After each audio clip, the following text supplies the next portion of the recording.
Buenísimas noches, gente. Estaba siendo bastante viral lo que es las respuestas del criminólogo Vicente Garrido acerca del caso de los hermanos Menéndez.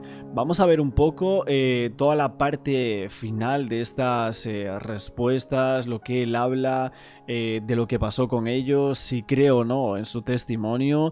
Y ahora nos moveremos también a otros reportajes un poco diferentes de todo este suceso que la verdad sigue dando de qué hablar después de muchísimos años en los Estados Unidos, pero por supuesto también fuera del país norteamericano, ¿no? Vamos a ver qué nos cuenta por aquí Vicente y ahora lo comentamos todo. Una cosa que es de las cosas más extrañas de este caso, y es que una vez cometen el asesinato, ellos dicen que ha sido la mafia, les creen, y pasan meses que viven a Costa de Rey y que viajan hasta que al final uno de los dos no puede más con la culpa y se lo dice a su psiquiatra. El caso realmente es increíble. Sí.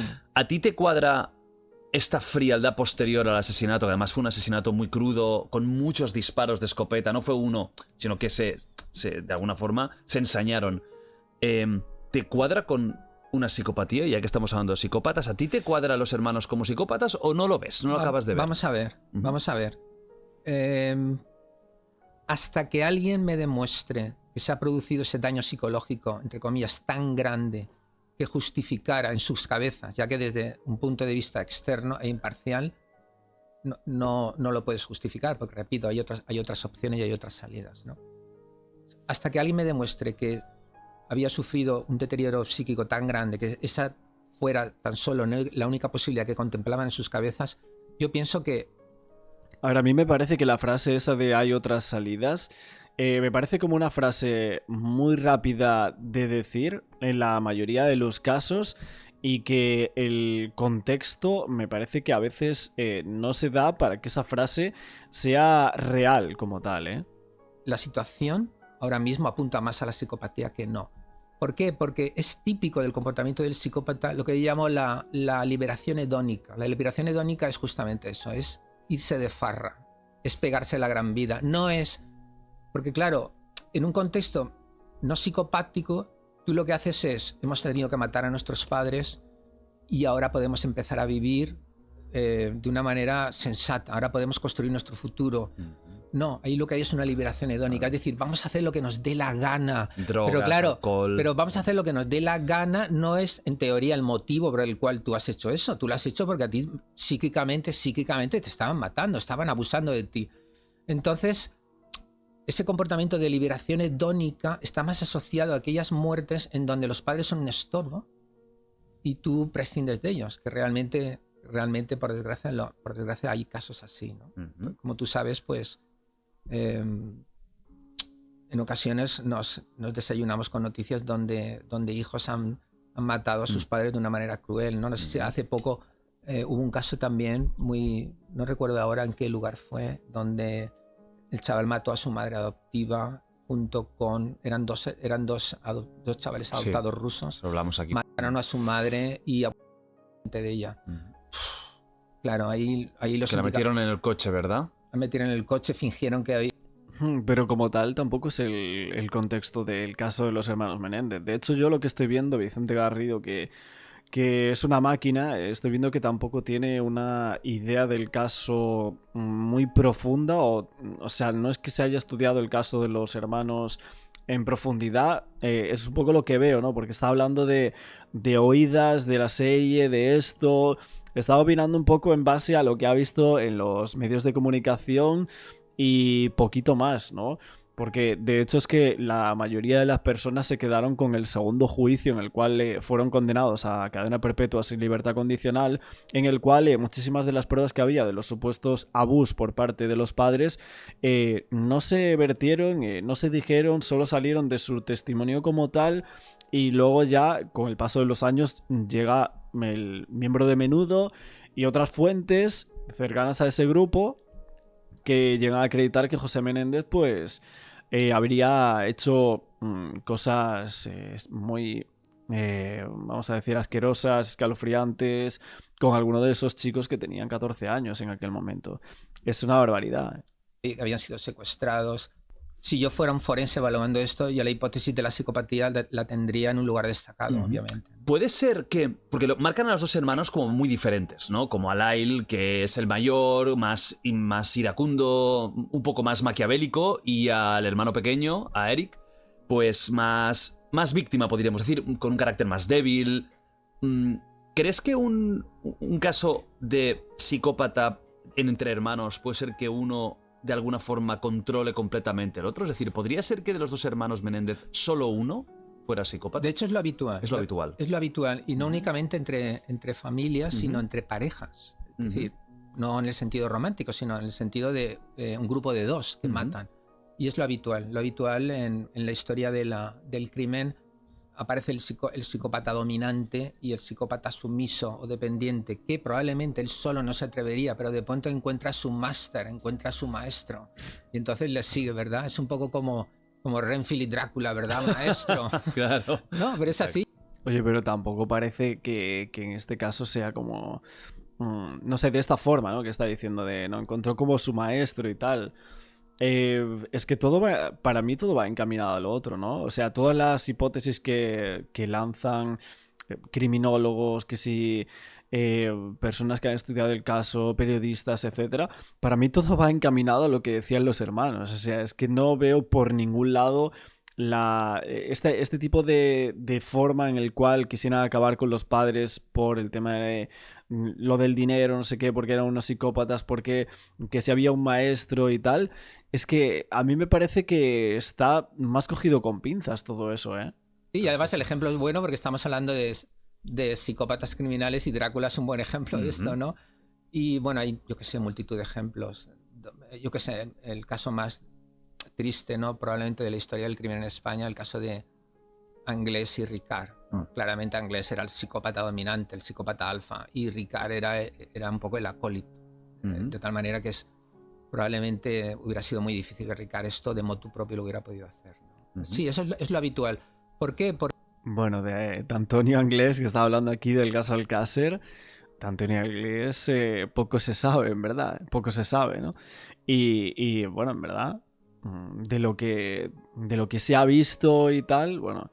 A ver, del caso Alcácer hace bastante, que no hablamos nada, pero tenemos una retahíla de reportajes, de vídeos. De hecho, hay algunos que a mí me parecen muy duros, ¿eh? O sea, algunos vídeos que hemos hecho sobre el caso Alcácer como tal, otros casos de Valencia y demás, tremendo. Porque algunas personas tienen una psicopatía en un estado latente o recesivo, y lo que, por cuestiones del azar, lo que necesitan para destapar ese demonio interno es que alguien les marque el camino, que alguien les diga: tú no te preocupes, yo te voy a dar la seguridad que tú vas a tener capacidad para sentir aquello que quieres sentir siguiéndome. Yo te haré grande si tú me sigues. Claro, en términos, obviamente, de destrucción, ¿no? De crimen. Yo te haré grande, se entiende, te haré sentir lo que yo voy a sentir en el crimen si tú te asocias conmigo. Y por desgracia, el poder que tienen los psicópatas, en este caso criminales, para encontrar acólitos es un tema clásico de la criminología. Ahí, no sé si te acuerdas de Leopold y Loeb, que es una pareja de chicos de la buena familia de Chicago que eran intelectualmente superiores, que mataron a un niño creo que se llamaba Bobby, me parece que tenía 8 o 9 años, para demostrar que ellos estaban por encima del bien y del mal. Hitchcock se basó en ese caso para rodar La soga de Rob. Buenísimo, no sé si me encanta. Una película experimental. El primer plano secuencia casi de la historia. Maravillosa. Pues está basado en el caso de Leopold y Loeb. No sé si recuerdas que James Stewart, que es el mentor de los asesinos, sospecha algo. Y hablan en términos de la teoría del superhombre de Nietzsche, que es un poco el fundamento que tenían Leopold y Loeb, las dos personas reales, para cometer el crimen, demostrar que ellos estaban por encima del bien y el mal. Es un poco la moral, ¿no? Exacto, es un poco la teoría del superhombre, ¿no? Aunque sobre Nietzsche los filósofos discuten mucho y dicen que aquellos que utilizan la idea del superhombre para romper toda ley moral no hacen una lectura correcta, pero no nos vamos a meter aquí. Esto no es un Ostras, madre mía, o sea, se mete aquí en un berenjenal que flipas, Vicente Garrido. O sea, estamos hablando de los hermanos Menéndez y se ha ido por unas ramas, pero flipantes, la verdad. Voy a ver si dice alguna cosa más del tema del caso que nos atañe en este estreno, pero... Van con una furgoneta, cuando ven a los niños que van caminando.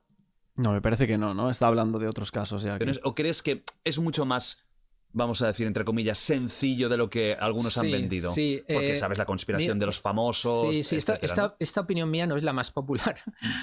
Pero yo que tengo conocimiento cercano del caso, te puedo decir que en ocasiones estas cosas pasan. Dicho de otra manera, se cometen errores tremendos, hay golpes de azar extraordinarios y las cosas salen mal de una manera prácticamente absurda. ¿Sabes lo que te digo? Pero claro, yo con 40 años casi de experiencia. Ya, es verdad que en el caso de los Menéndez era tremendo porque al inicio de todo es como que ni siquiera ellos los habían mirado, ¿no? Eric en una entrevista creo que hizo algo así como si hubiesen mirado mi coche, allí tenía la pistola, allí tenía no sé qué, todo lo hicimos a la prisa, a correr y no miraron absolutamente nada. Realmente en 2 minutos ya nos hubieran cogido.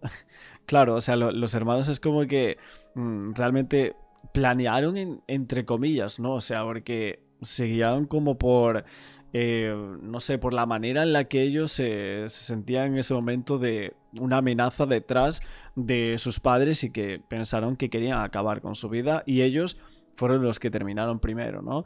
Después de sufrir abuso durante un montón de tiempo, según lo dicho por ellos, y las evidencias que hay entre los familiares que acreditan historias que van encaminadas a esos relatos y luego otras personas como aquella Madame que dio unas declaraciones tremendas diciendo que si siempre pedían niñas o chicas de compañía que pareciesen menores, luego lo de Menudo, luego lo de la carta al primo, claro. Todas esas cosas que vamos comentando, pues no parece que sean fruto ni del azar ni nada por el estilo, ¿no? Los dibujos que hay, todo eso. Me parece que es imposible que todo eso se pueda inventar, sinceramente, ¿eh? Pero bueno, eso ya sería como un debate bastante grande de este caso de realmente qué deberían haber hecho, cómo debería haber sido, en vez de acabar con su vida de esa forma, y eso sí que me parece bastante debatible, sinceramente. Vamos a ver también por aquí un canal de televisión, me parece que es en Chile, que han hecho un poco de reportaje y viendo finalmente toda la historia detrás hasta enero de 2025, que va a ser cuando sepamos qué va a pasar con los hermanos, si se les va a dar libertad finalmente después de más de 30 años o no. Una historia que impactó a Estados Unidos en los años 90 vuelve a los titulares. Los hermanos Menéndez, condenados por el asesinato de sus padres, enfrentan una nueva oportunidad en la corte. Más de 3 décadas después, el debate sobre su liberación divide nuevamente a la opinión pública. Han estado en prisión durante casi 35 años. Creo que han pagado su deuda con la sociedad y el sistema proporciona un vehículo para que su caso sea revisado por una junta de libertad condicional. El 20 de agosto de 1989, José y Kitty Menéndez fueron asesinados a tiros en su mansión de Beverly Hills. Sus hijos, Lyle y Eric, confesaron posteriormente haber cometido el crimen. Según ellos, fue un acto de desesperación tras años de abusos físicos, psicológicos y sexuales. Esto alegaron en el primer juicio en 1993. Sin embargo, el jurado no creyó su versión e insistieron en que los hermanos habrían determinado asesinar a sus padres para heredar la fortuna familiar. Estaba confundido, fue atemorizante. Yo pensaba que no eran realmente mis padres. Solo pensaba en el peligro y en el modo de reaccionar a lo que estaba pasando. En 1990... Es que algunas declaraciones que dan los hermanos son tremendas, o sea... A mí siempre me llamó la atención, la verdad, de este caso, muchas de las declaraciones. De hecho, lo más impactante es como escuchar algunas partes de Lyle cuando habla de su madre, luego que decían que realmente como que sí los querían, pero las barbaridades que estaban haciendo, que pensaban que estaban en peligro, uff. Fueron condenados a cadena perpetua sin posibilidad de libertad condicional. La condena que a ellos se les otorgó por este crimen no tienen derecho a la libertad condicional. Ujú. Pero que el juez revise este caso permitiría que una comisión de libertad condicional revisara los antecedentes y sometiera al caso a la posibilidad de que se le otorgara libertad condicional. Y a esto se suma la buena conducta que han tenido los condenados durante estos años y sobre todo circunstancias que dan cuenta de la rehabilitación o reinserción en. Claro, o sea, toda la buena conducta, el tema de los actos que han hecho, ayuda a las víctimas, etcétera. Por otra parte, hasta 8 personas de la cárcel dicen que han tenido buenísima conducta y que van a ir como testigos, creo que eran como 6 u 8 incluso. Por lo tanto, son muchos factores que se dan para que si le den la libertad condicional puedan salir en libertad después de tantos años. Esto es importante, ¿no? Porque si no hubiese esas consistencias, vamos a decir, para el proceso, quizás no estaría tan bien hilado, ¿no? Pero parece que los abogados sí lo tienen, ¿eh? La sociedad que han tenido ambos. El caso Menéndez se convirtió en uno de los primeros juicios mediáticos en Estados Unidos, con transmisiones en vivo que dividieron a la audiencia. La sociedad quedó dividida entre 2 narrativas. ¿Eran víctimas de abuso o jóvenes privilegiados motivados por la avaricia?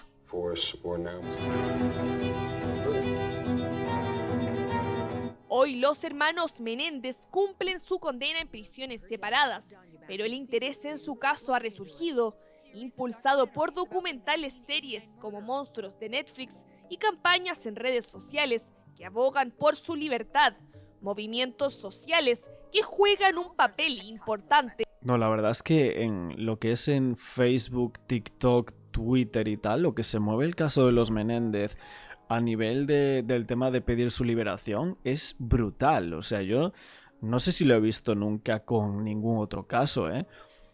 Aparte porque ellos son los que acabaron con sus padres, ¿no? Como tal, y eso es lo que está en la turba popular un poco.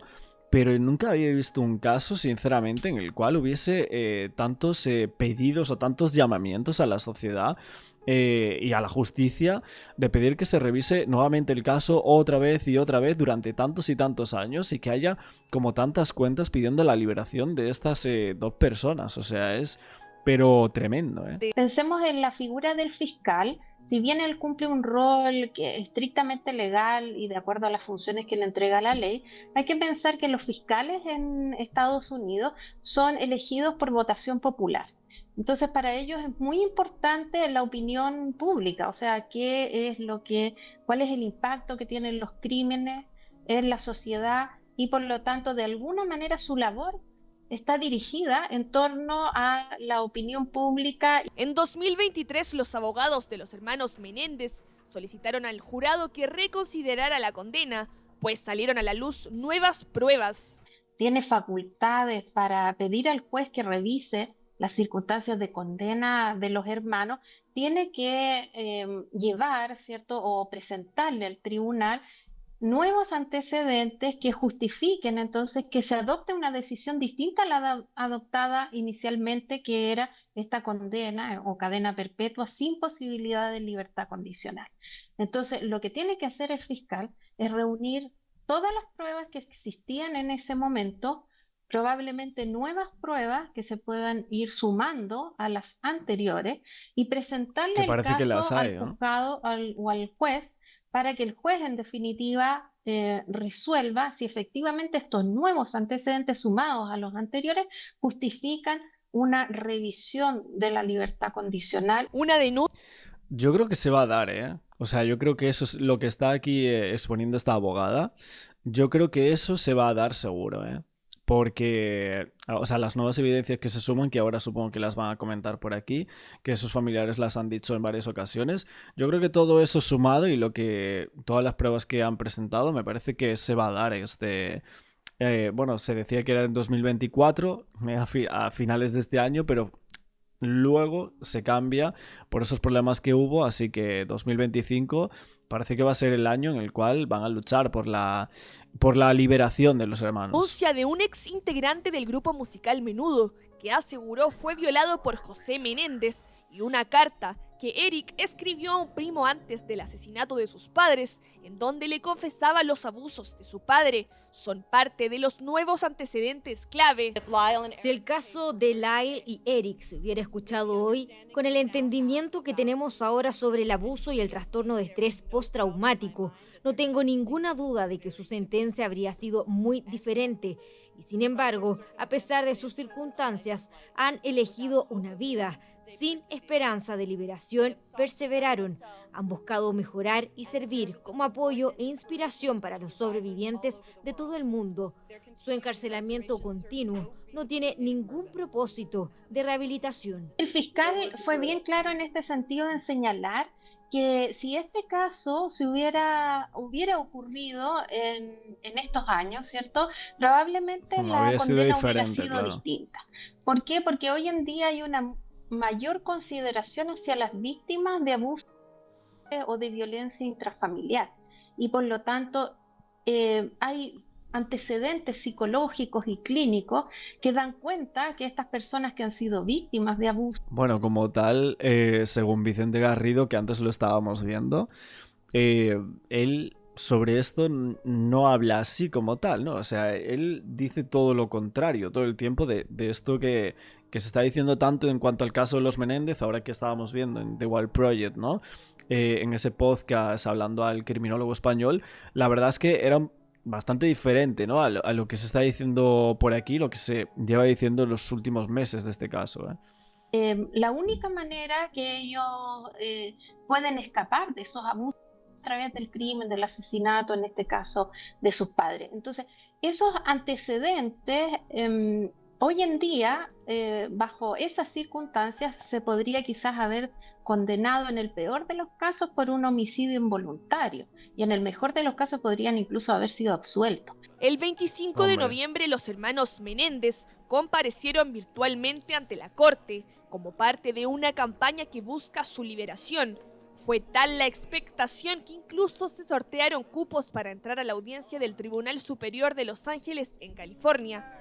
Fueron 16 los afortunados seguidores de la historia de los hermanos Menéndez que pudieron ingresar entre la gran cantidad de personas que concurrió al lugar. Los abogados de los hermanos Menéndez argumentan que merecen una nueva sentencia, mientras figuras públicas como Kim... La verdad es que lo de Kim Kardashian y lo de OJ Simpson, me parece que tenéis como el reportaje en YouTube que lo he sacado. Me pareció brutal, ¿eh? O sea, cómo está hilado todo entre OJ y luego los hermanos con la familia Kardashian. Seguramente mañana hablaremos un poco más de eso, pero ese vídeo me pareció como que está bastante bien hilado todo, bien tirado, ¿no? Me parece que está bastante guay, ¿eh? Kim Kardashian han impulsado el caso en redes sociales.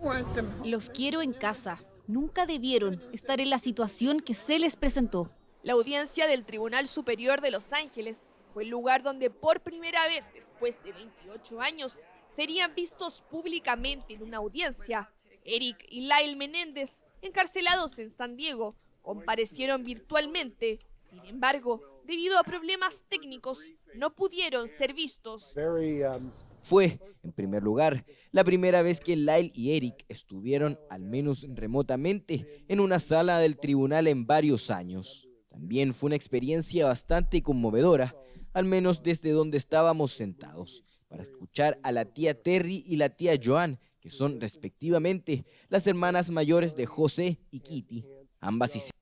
Sí, ahí las vimos. De hecho, las tías, bueno, son bastante mayores, ¿no? Las habíamos visto, las hermanas de los padres de los hermanos Menéndez, que muchas veces es un poco lío con el tema del árbol genealógico. Mucha gente siempre me lo preguntaba de quiénes eran estos, quiénes son los otros y tal, pero bueno, son muchos los familiares que están a favor de la liberación de los hermanos, incluso hermanas de los propios padres. O sea, eso hay que decirlo porque me parece bastante clave, ¿eh? Después de este aplazamiento hasta enero, de esa decisión sobre si van a revisar la condena de los hermanos o no, si puede haber esa libertad condicional, estaremos muy atentos a todo lo nuevo que salga, por supuesto. Hoy creo que nos vamos a quedar por aquí en esta parte. No sé si ahora os colocaré más de reacción a este caso, por supuesto.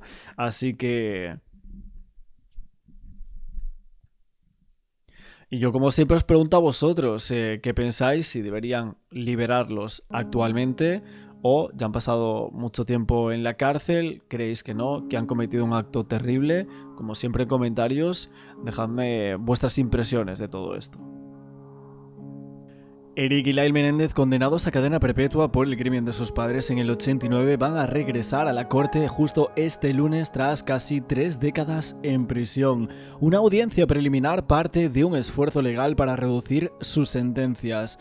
Marca ese nuevo capítulo en uno de los casos más notorios de la historia judicial en los Estados Unidos. Una cita que iba a ser a las 10:30 am hora local en la Corte Superior de Los Ángeles, donde se decidiría si mantendrían en agenda la audiencia de resentencia programada para el 11 de diciembre. Una audiencia que este lunes se centraba en determinar el curso del proceso de resentencia de Eric y Lyle, aunque no se preveía una decisión definitiva en esta sesión, como así lo hemos visto. Se van a establecer puntos críticos del procedimiento, incluido si la audiencia de resentencia del 11 de diciembre seguiría en agenda. Los hermanos comparecían de forma virtual desde la prisión de San Diego, donde estaban encarcelados desde su condena en el 96, una sesión preliminar que serviría como actualización del caso y que brindaría a las partes involucradas la oportunidad de plantear sus posiciones ante el juez Michael Jesse, quien tenía la facultad de reprogramar o cancelar esa audiencia de diciembre. Había muchas medidas de seguridad en la corte y es que el caso Menéndez sigue atrayendo a una intensa atención mediática y pública.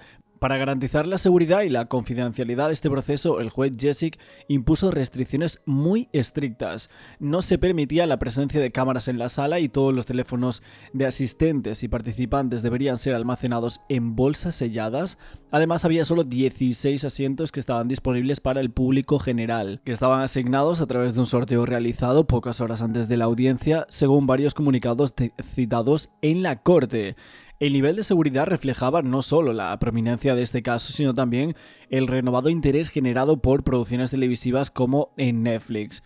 Según varios medios de comunicación, esta atención intensificaba la demanda de acceso al tribunal, incluso para una audiencia de carácter preliminar. Sabemos que aunque la audiencia no se centraba en el análisis de las pruebas o la decisión final sobre la libertad de los hermanos, era un paso crucial en el procedimiento, y es que la defensa de los hermanos, liderada por Mark Geragos, buscaba confirmar que la moción de resentencia presentada por el exfiscal George Gascon en octubre siguiese adelante. Gascon recomendaba que los hermanos fueran resentenciados a 50 años a cadena perpetua con posibilidad de libertad condicional, una reducción que era mínimamente significativa. La fiscalía ahora estaba bajo un liderazgo transitorio hasta que Nathan Hodgman asumiese el cargo de fiscal del distrito en diciembre. Todo esto puede plantear objeciones o solicitar más tiempo incluso para revisar los expedientes.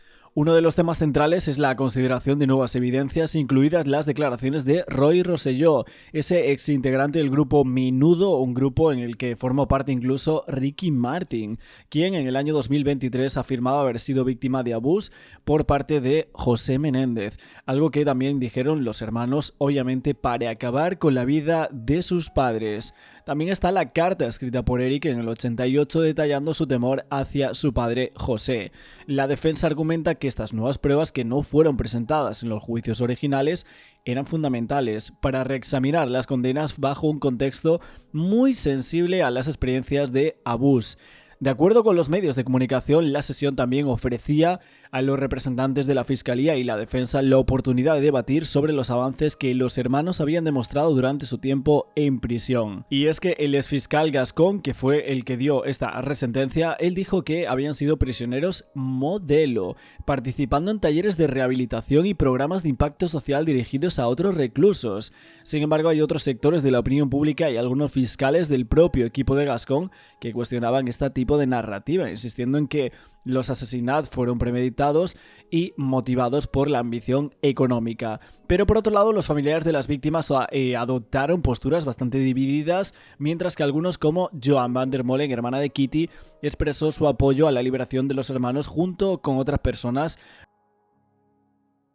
Hoy los hermanos Menéndez se enfrentan a la justicia. Eric y Lai Menéndez estarán aquí de manera virtual en esta corte de Van Nuys para apelar su sentencia condenatoria sin libertad condicional. Padres en el año 1989 en Beverly Hills. Su abogado ha argumentado 3 caminos para dejarlos en libertad. Uno de ellos es pedir una sentencia, una nueva sentencia. Un segundo recurso es el habeas corpus, donde asegura tener elementos nuevos que no fueron considerados en su momento del juicio.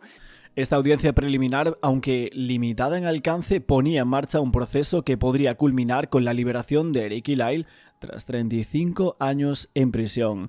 Y es que la atención mediática y el interés del público aseguraban que cada paso sería seguido de cerca, mientras se redefinían cómo la justicia debía abordar casos complejos marcados por denuncias de abuso y contextos familiares muy turbulentos. El caso de los hermanos Menéndez ganaba mucha atención renovada gracias a series como Menéndez a menudo Boys Betrayed de Peacock y ese reciente documental en Netflix. Materiales que arrojaban nueva luz sobre las denuncias de abuso por parte de su padre, José Menéndez, y es que de hecho se decía que los prejuicios implícitos y a veces explícitos respecto al abuso conducían a severas injusticias en nuestra comunidad.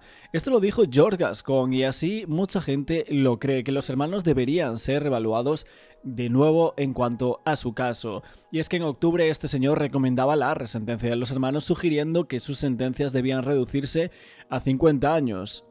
El soporte para la liberación de los hermanos no se centraría solo en los nuevos testimonios. De acuerdo con los medios, los hermanos habían sido prisioneros ejemplares. Desde su encarcelamiento habían participado activamente en todo tipo de programas de víctimas y talleres que habían mejorado la vida de sus compañeros en prisión.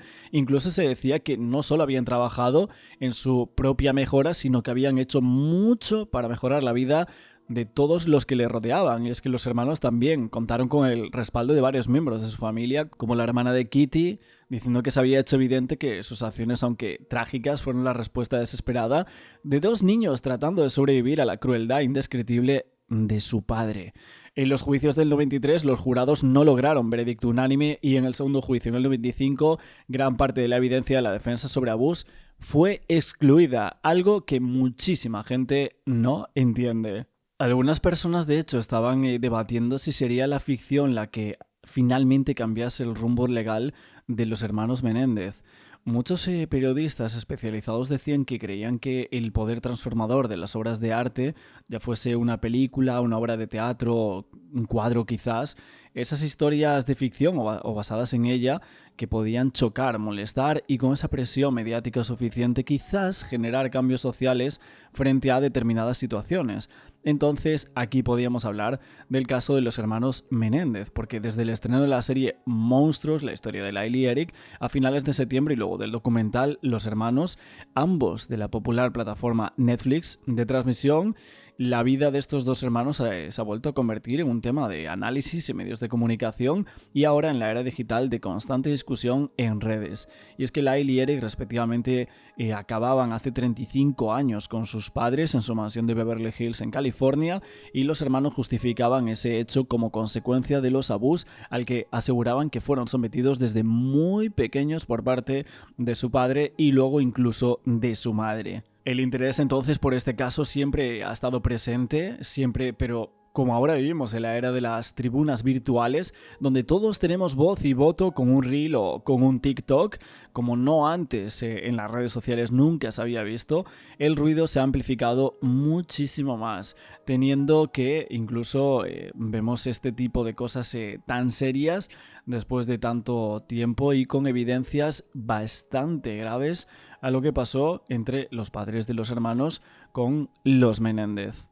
Y un tercer recurso que no se va a tocar aquí, pero está aquí todavía en el ambiente, es el perdón, la clemencia por parte del gobernador de California. Hoy, como podrán ver, hay bastante gente, aparte del interés natural que ha desatado sobre todo los documentales, hay mucha gente que va a entrar, pero el acceso es limitado. Solamente 16 personas podrán estar presentes en esta audiencia y repito, los hermanos Menéndez, que están en una cárcel San Diego, estarán vía remota, de manera virtual en esta audiencia.